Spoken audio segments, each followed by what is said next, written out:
भक्त के लिए महाकाल ने भस्म कर दिया काल को। सावन में इस कहानी को जरूर सुने। अगर आपने इस वीडियो को क्लिक किया है तो इस वीडियो को लास्ट तक जरूर देखना।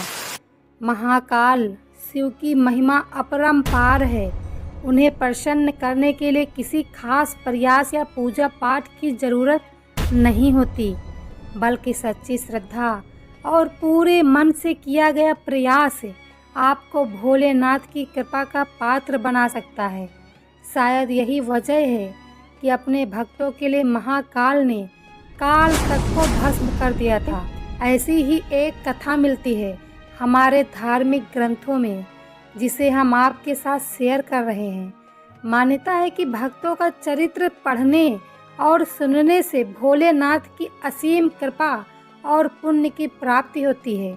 इसीलिए दोस्तों, ये जो वीडियो है वो बहुत ही इम्पॉर्टेंट है, बहुत ही ज्ञानवर्धक है। भोलेनाथ के सच्चे भक्त की कहानी है। इसीलिए इस वीडियो को लास्ट तक ज़रूर देखना। और वीडियो को अभी तक अगर लाइक नहीं किया है तो लाइक कर लेना और कमेंट बॉक्स में ओम नमः शिवाय ज़रूर लिखना।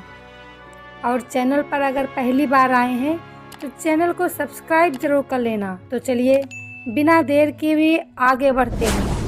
दोस्तों, भक्त के प्रति महाकाल की अगाध आस्था की जिस कहानी का हम जिक्र कर रहे हैं वह स्वयं भगवान कार्तिकेय ने संतों को सुनाई थी। इसके अनुसार राजा श्वेतकेतु, जो कि भोलेनाथ के परम भक्त थे, उन्होंने काल को भी जीत लिया था। राजा श्वेतकेतु सदाचारी, सत्यवादी, धर्म के मार्ग पर चलने वाले शूरवीर और प्रजा पालक थे। वह अत्यंत ही निष्ठा और प्रेम भाव से प्रजा का पालन और अगाध आस्था और श्रद्धा भाव से शिव भक्ति करते थे। उनके इस भक्ति भाव से महाकाल अत्यंत प्रसन्न थे। उनकी कृपा से श्वेतकेतु के राज्य के लोग दुख, दरिद्रता, अकाल मृत्यु और महामारी से अछूते थे। एक दिन जब राजा श्वेतकेतु का जीवन काल समाप्त होने को था और वह भोलेनाथ की आराधना में लीन थे, तब चित्रगुप्त ने यमराज से कहा कि राजा श्वेतकेतु की आयु अब पूरी हो चुकी है, अब उनके प्राण हरने का समय है। तब यमराज ने अपने दूतों को आज्ञा दी कि वे जाएं और श्वेतकेतु के प्राण हर लाएं। यमदूत राजा श्वेतकेतु के पास पहुँचे तो वह शिव मंदिर में थे। दूत बाहर ही खड़े हो गए। श्वेतकेतु गहरे ध्यान में मग्न थे।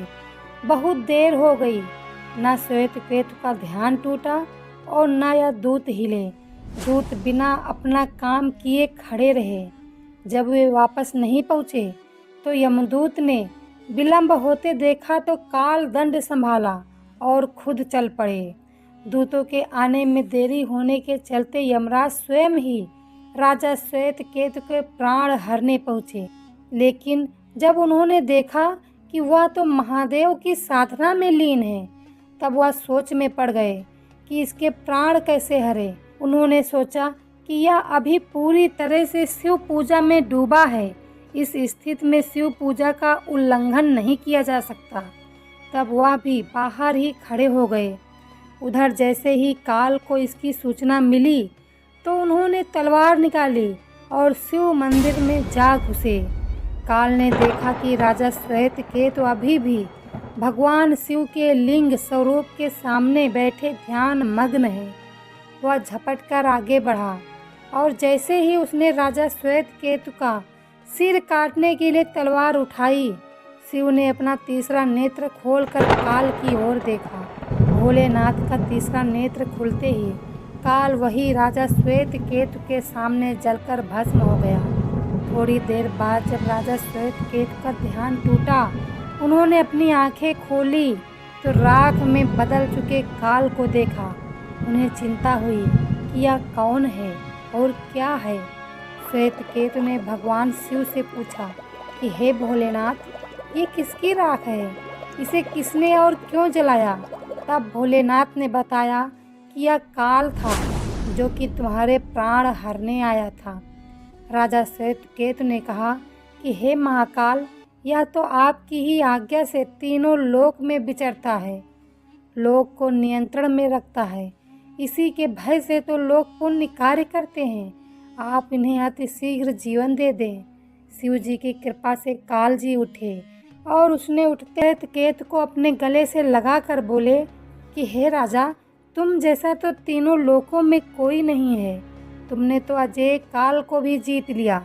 जीवन दान पाकर काल और यमराज ने कहा कि ऐसे जातक जो शिव जी के परम भक्त हैं, सच्चे मन और पूरी श्रद्धा से महादेव की पूजा में लीन रहते हैं, सिर पर जटा और गले में रुद्राक्ष पहनते हैं, विभूति का त्रिपुंड ललाट पर लगाते हैं और पंचाक्षर मंत्र का जाप करते हैं, उन्हें कभी भी अकाल मृत्यु का ग्रास नहीं बनना पड़ेगा। कथा के अनुसार इस आशीर्वाद के बाद श्वेत केतु ने लंबे समय तक राज किया और फिर महाकाल की कृपा पाकर उनमें ही विलीन हो गए। दोस्तों, आशा करते हैं कि आपको ये वीडियो पसंद आई होगी। इसीलिए दोस्तों, अगर वीडियो को अभी तक लाइक नहीं किया है तो वीडियो को एक लाइक ज़रूर करना और चैनल पर अगर पहली बार विजिट किए हैं तो चैनल को सब्सक्राइब कर लीजिए और कमेंट बॉक्स में ओम नमः शिवाय लिखकर भर दीजिए। मिलते हैं कोई और वीडियो में, तब तक के लिए धन्यवाद।